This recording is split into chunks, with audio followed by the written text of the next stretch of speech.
Olá, seja bem-vindo mais uma vez aqui no canal Mundo de Regeneração. Eu sou o Paulo Renato Mota e a Vanessa, que estamos aqui mais uma vez fazendo a leitura e o estudo do livro Transição Planetária do Divaldo Franco. Continuando no capítulo que, como ele era um pouco extenso, né, Vanessa? Nós demos uma paradinha e estamos regressando em que parte e qual capítulo mesmo? Capítulo 18, Reflexões e Diálogos Profundo, vídeo 2. Essa então é a segunda parte deste capítulo. Para você receber sempre as notificações de todos os capítulos que nós lemos, é só se inscrever. E se você já foi inscrito, ativa também o sininho das notificações, porque toda vez que vier um vídeo novo no canal, inclusive nossas leituras, você ficará sabendo e aí pode sempre nos acompanhar. E somos muito gratos pela sua companhia. Isso, com certeza. Então, estávamos naquela parte em que os amigos da colônia espiritual, responsáveis pelas reencarnações dos extraterrestres, dos pleiadianos, aqui no planeta Terra, em missão de ajuda na transição planetária, estavam visitando um casal de nome Hermenegildo e Rosalinda em um bairro muito pobrezinho para ver esse casal, o ambiente que estavam, e eles seriam os receptores de um desses espíritos, os bebezinhos. Sim. O bebezinho deles, né, seria um desses pleiadianos reencarnados na Terra. Vamos ver, então eles estavam chegando na casa de Hermenegildo e Rosalinda. Entremos. A sala era muito modesta e o espaço mínimo onde se encontrava uma pequena mesa com 2 cadeiras, fogão e pia para a higiene da louça e panelas. Tudo muito singelo, um quarto também exíguo e banheiro, um espaço de menos de 30 metros quadrados. A movimentação espiritual era grande, porque a dimensão parafísica diferenciava bastante da material, comportando significativo número de visitantes, entre os quais nos encontrávamos. Então aqui a gente vê que tinha ali 2 dimensões. Sim. Se intercambiando. Então os amigos espirituais, os visitantes, e a dimensão física, essa aqui que nós estamos acostumados quando encarnados na Terra, a casa ali de Hermenegildo e Rosalinda. Então essas 2 dimensões, a espiritual e a terrestre, a física, se intercalando e todo mundo ali interagindo. Na verdade as duas sempre se coexistem, né? Sempre o tempo todo são as 2 dimensões ao mesmo tempo ali acontecendo. Sob a direção do benfeitor, adentramo-nos na singela alcova, onde os encontramos adormecidos e parcialmente desdobrados da argamassa celular, apresentando alguma lucidez e um júbilo confortador. Parecendo conhecer Dr. Silvio, abraçaram o mentor e expressaram a imensa alegria que os tomou de inopino, exteriorizando o amor dos céus pelos seus servidores na terra. Dr. Silvio apresentou-se aos futuros pais, que se mostravam exultantes, passando a dialogar de maneira muito especial. Enquanto o casal manifestava o seu pensamento verbalizando-o, podíamos notar que o visitante emitia ondas mentais muito poderosas, que se condensavam como símbolos-respostas perfeitamente entendíveis. O visitante dizia-se vivamente interessado em desfrutar da futura experiência iluminativa, trazendo no imo anelos de amor e desejos imensos de contribuir em favor da transformação do planeta e da sua sociedade, para o que se preparara antes de chegar à Terra em veículo especial para observar as conquistas já logradas e eleger o labor em que poderia ser mais útil. Então aqui fala o espírito que reencarnaria como bebezinho do casal, que estava aí interessado em desfrutar essa futura experiência iluminativa, vivamente interessado. Desejava renascer naquele reduto de dor e de necessidade, a fim de elevá-lo à melhor condição através dos esforços que empreenderia e das ações que realizaria em favor do desenvolvimento da comunidade sofrida. Por alguns momentos acompanhamos aquele peculiar diálogo, terminando com o anúncio da sua vinculação ao casal em próximos dias, quando deveríamos estar presentes, participando da sua reencarnação. Abraçou efusivamente os futuros genitores, que ficaram imantados com a luminosidade que dele se exteriorizava. Dr. Silvio convidou-o a permanecer conosco por ocasião da visita que iríamos realizar a outro domicílio, para onde rumamos. A presença do respeitável amigo deu um colorido especial ao nosso grupo, em razão das irradiações que produzia, facultando-nos uma conversação edificante a respeito da vida na dimensão de onde provinha. Ele mantinha o mesmo método a que já nos referimos.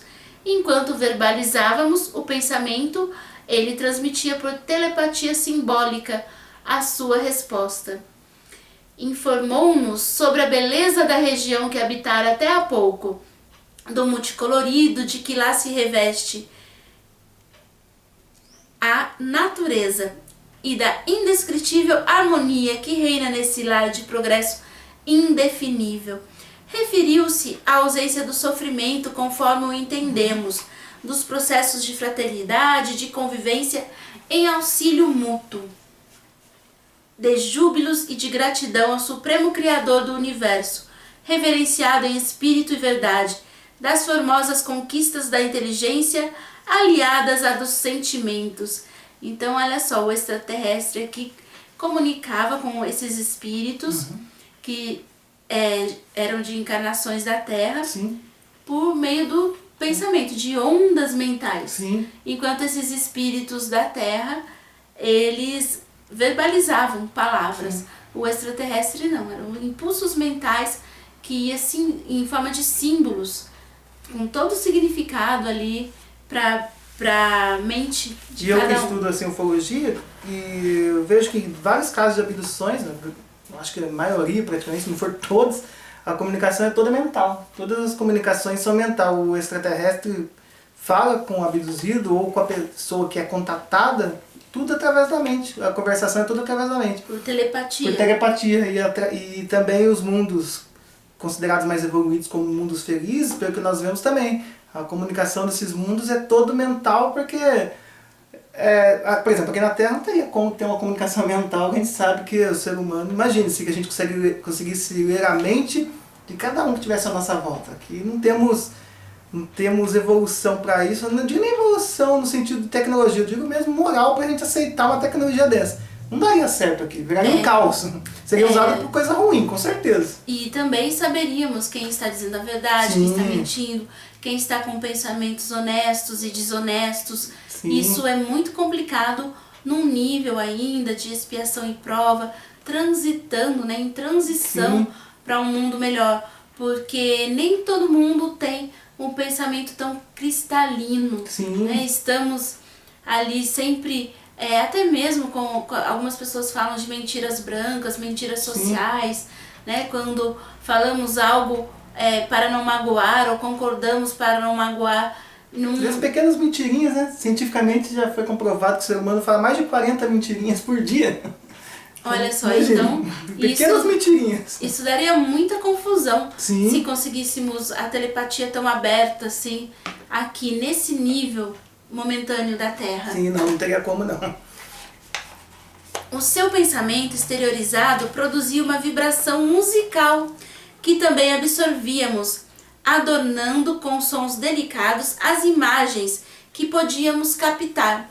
Por sua vez, interrogou-nos a respeito das paisagens de sombra e angústia que notara na Terra, das densas ondas de infelicidade e de revolta que lhe produzia choques vibratórios, assim como do horror da violência, das buscas desenfreadas pelas paixões dissolventes e destrutivas que caracterizam, por enquanto, o nosso mundo de provas e de expiações.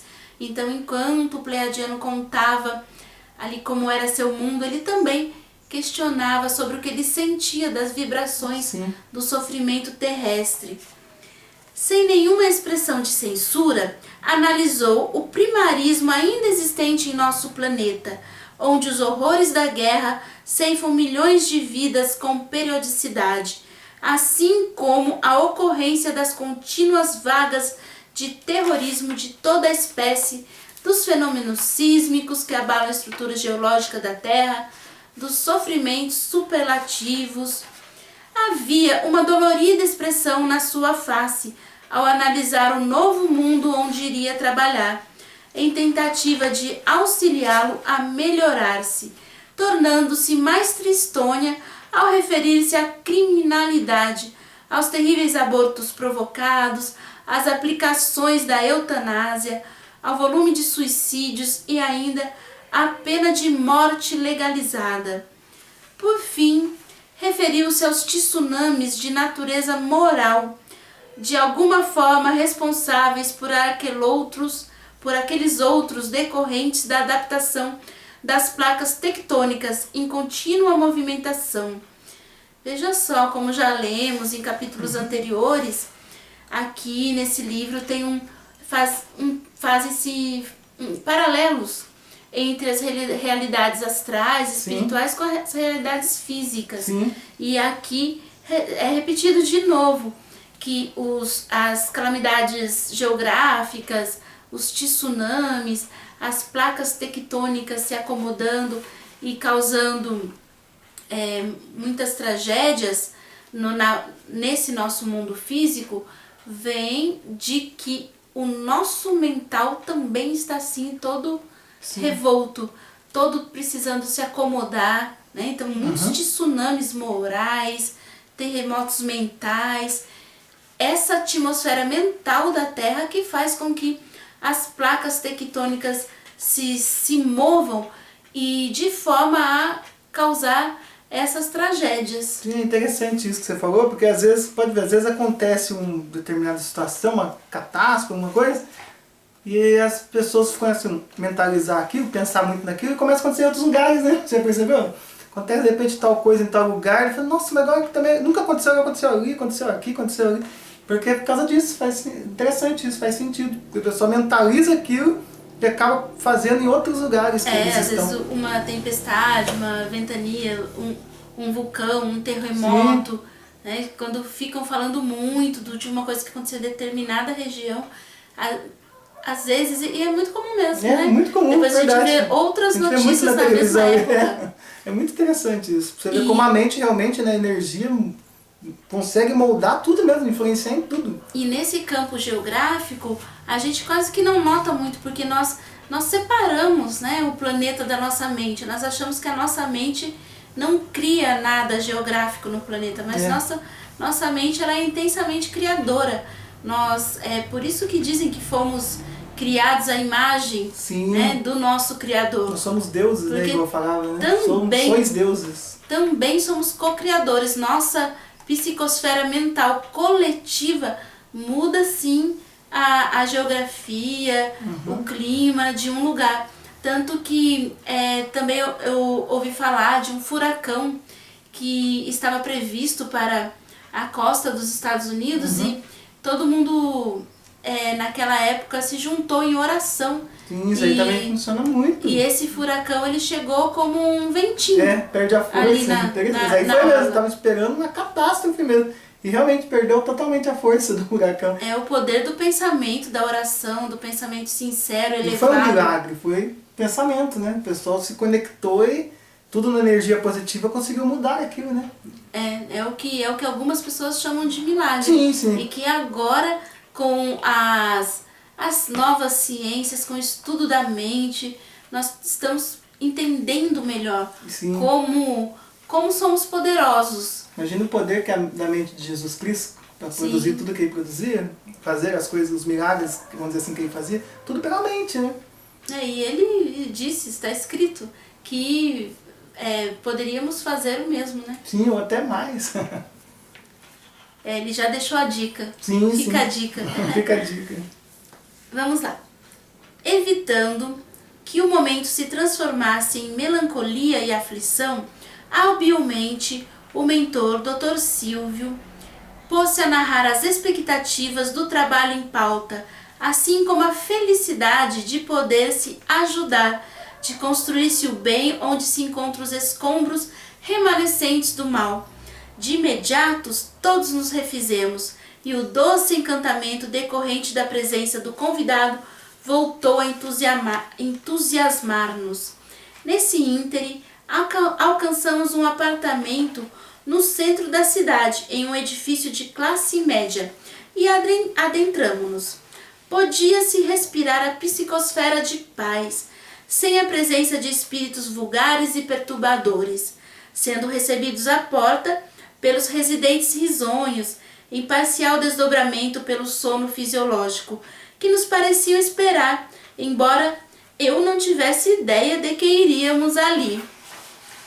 Dr. Silvio, sempre muito cortês e ético, apresentou-nos o casal, portador de grande simpatia, Alonso e Eunice, que estavam expectantes a respeito da possibilidade de serem aquinhoados com a bênção da progenitura.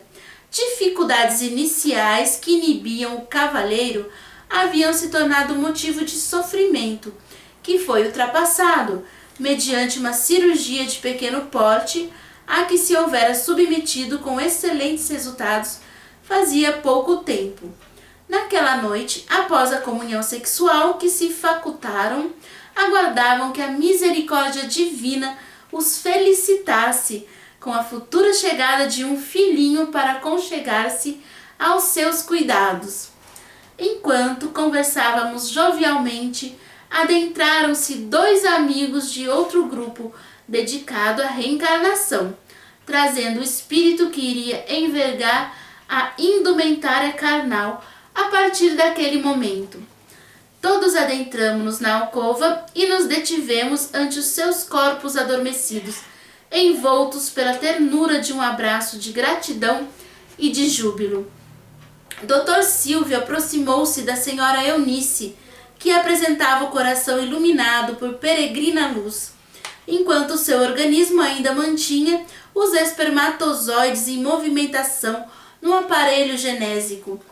O geneticista sábio explicou-nos que se tratava de uma pasta amorfa em atividade, constituída por centenas de milhões de espermatozoides, 3 milhões dos quais podem penetrar no útero, com capacidade de sobreviver pelo tempo de até 48 horas. Esclareceu-nos que o processo de fecundação dá-se dentro de um período de mais ou menos 10 horas, quando o selecionado ruma em viagem ascensional pelo tubo vaginal atravessando o colo do útero, a fim de poder penetrar na trompa de Falópio, onde se dará o encontro com o óvulo preparado para recebê-lo. Então aqui isso, né? Conhecimentos científicos aqui passados de como se dá a fecundação no físico e ali toda a equipe espiritual assistindo, auxiliando esse momento. Esse milagre, esclareceu o mentor, é um dos momentos mais grandiosos da vida, que logo mais se transformará num ser humano, qual ocorre igualmente com ligeiras diferenças nos reinos vegetal e animal. Quando se dá a união dos gametas, tecnicamente estão programadas as heranças dos ancestrais, que sabemos serem estabelecidos graças à lei de causa e efeito através do perispírito. Quem não está acostumado à literatura espírita, talvez não esteja acostumado a essa lei de causa e efeito, que seria a uma lei que rege as reencarnações e o que se passa na vida presente de cada um, de acordo com os atos passados. Então, de acordo com o que um espírito fez em vida anterior, os laços que tinha ou não com os genitores, com o pai, com a mãe, se forma ali o corpo do bebê, o perispírito, a forma que ele vai ter, juntamente com a herança genética dos ancestrais também. Então se une a genética física com essa genética espiritual que trazemos das nossas atitudes em diversas vidas do nosso espírito. É o famoso colhe o que você planta, né? Sim. Isto posto, ele acercou-se da senhora e aplicou as mãos com as palmas estendidas para baixo, como se estivesse anulando a organização material, e chamou-nos a atenção para a intimidade do seu aparelho genésico. Logo depois, solicitou ao futuro reencarnante que mais se aproximasse e pensasse com forte energia na vinculação ao espermatozoide, que fosse portador de algumas das suas e das características biológicas dos pais. Interessante. Então o espírito do futuro bebezinho estava ali presente, participando de todo esse processo. Do seu chakra cerebral, que se iluminou como um pequeno arco-íris em volta da parte superior do cérebro, destacou-se um raio prateado que penetrou na pasta gelatinosa e se fixou em um pequeníssimo gameta, que também absorveu a luminosidade agora em tom azul, vitalizando e fazendo disparar do grupo em que se encontrava submerso. Iniciava-se o processo que culminaria no momento da fecundação do óvulo, isto é, quando se unirá aos receptores de proteína na pelúcida, produzindo uma reação enzimática, assim facilitando que a área seja perfurada, penetre o óvulo e o fecunde, o que dura normalmente uns 20 minutos, e do posterior deslocamento do ovo para a implantação na câmara uterina. Então tudo isso aí acontecendo enquanto a futura mãe estava adormecida, mas desprendida do seu corpo físico, com o corpo perispiritual ali, também participando do processo, assistindo a tudo. O tempo se encarregaria do processo natural, e a partir daquele momento, o nosso visitante já se encontrava psiquicamente vinculado ao futuro corpo que seria trabalhado pelo perispírito. Aí responde, né, cortando rapidinho, a pergunta que muita gente faz, né, em que momento começa a vida, né? Quando bate o coração, quando o cérebro é ativado, quando a primeira divisão celular. Aí fala que, na verdade, logo antes até, né, do óvulo ser fecundado, já começa ali toda a iniciação ali da vida. Então, desde aí é o início mesmo. Já tem ali um espírito se preparando para reencarnar. A jornada para o espermatozoide realizar é muito grande e cheia de desafios, elucidou o nosso mentor. Porque a distância a vencer é larga e a viagem se realiza mais ou menos com a velocidade de 1 centímetro por minuto, estando a parte superior da trompa de Falópio localizada a uns 30 centímetros.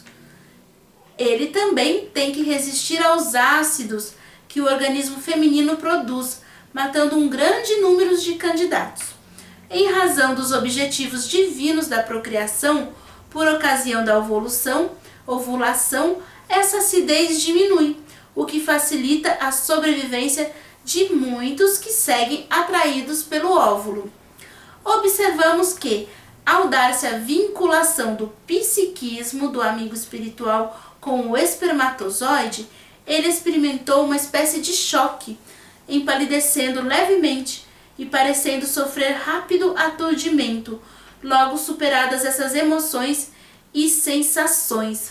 O espírito que deu começou esse choque? Sim, o amigo espiritual é o espírito do futuro bebezinho. Interessante. Você tinha falado uma vez que tinha visto um estudo sobre isso, o momento da fecundação? É muito interessante isso aí. Eles falam que nem eles sabem explicar, que logo que fecunda é como se desse uma descarga elétrica de milhões de volts ali no óvulo que mata tudo que tem em volta ali dos espermatozoides que não entraram. Só que ele sobrevive ali, aquele choque que dá é para iniciar a divisão celular. Olha só, que interessante. Muito interessante. Nem o cientista sabe de onde vem esse choque. Aí a ciência não sabe explicar, né? Mas aí nós estamos vendo. Eu acho que agora a gente sabe, né? Olha interessante só. Isso aí. Vou até repetir aqui, ó. O futuro bebezinho aqui, ó. Ele experimentou uma espécie de choque, empalidecendo levemente e parecendo sofrer rápido aturdimento.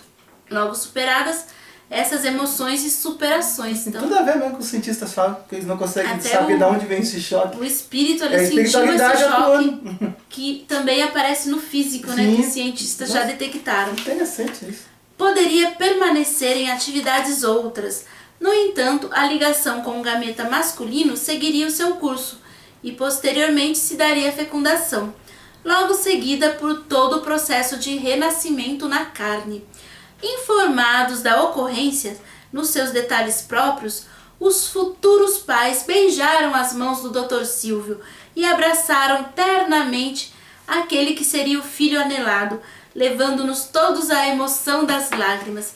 Então aí os pais abraçaram o futuro filho em astral ali, né? Sim. Comentando a luta que o espermatozoide trava com os elementos que lhe são hostis no organismo feminino, em mecanismo de defesa, o benfeitor referiu-se. Moderna escola de psiquiatras discípulos da admirável doutora Melanie Klein consideram que esse fenômeno permanecerá no inconsciente profundo do ser humano, gerando-lhe alguns problemas de comportamento que necessitam de cuidadosa psicoterapia a fim de conseguir a total libertação, tal choque decorrente da batalha travada nesse período que precede a fecundação. Olha que interessante. Nossa, então, muito interessante. a doutora Melanie Klein afirma que essa competição do espermatozoide para chegar, né, até o óvulo, com tantos obstáculos ali do organismo físico, fica no nosso inconsciente. Sim, interessante, né? O querido mentor, ante a manhã que surgia risonha, na simplicidade da recâmara em que nos encontrávamos, convidou-nos à oração de agradecimento a Deus pela sua inefável misericórdia, levando-nos a um quase estado de êxtase, enquanto traduzia os nossos sentimentos ante a contemplação da vida humana em processo de desenvolvimento físico, seguindo no rumo da sua fatalidade biológica. Participando de um evento dessa natureza, não existe quem não se dobre vencido ante a majestade divina, geradora da vida na sua multiplicidade de aspectos. Somente o amor possui esse condão mágico de a tudo comandar e abrir portas à sua compreensão. Terminada a tarefa, que se repetiria inúmeras vezes nos dias que se seguiram, porque eram muitos bebezinhos, né, reencarnando, é mesmo. dirigimos-nos ao núcleo onde tínhamos a sede das nossas atividades. E assim termina o capítulo 18 e esperamos vocês para o próximo vídeo que o Renato irá ler pra gente, né? Sim. O próximo capítulo, que é? O capítulo 19, que é a preparação para o Armagedon espiritual. Esse vai ser bom também, hein? Ah, estou curiosa. Estamos, não é verdade? Então contamos com a sua companhia também no próximo vídeo. Até lá! Agradecemos, né, a vocês e não deixe de se inscrever, né? Lembrando que a estreia de cada vídeo estamos ao vivo no chat. Então entre lá no chat ao vivo com a gente, converse durante a exibição do vídeo. E aí quem perdeu os outros episódios também tem a playlist completa aí do livro da leitura do livro Transição Planetária do Divaldo Franco, tá ok? Gratidão por deixar o joinha aí para apoiar o nosso canal aqui nesse vídeo e até a próxima! Até a próxima!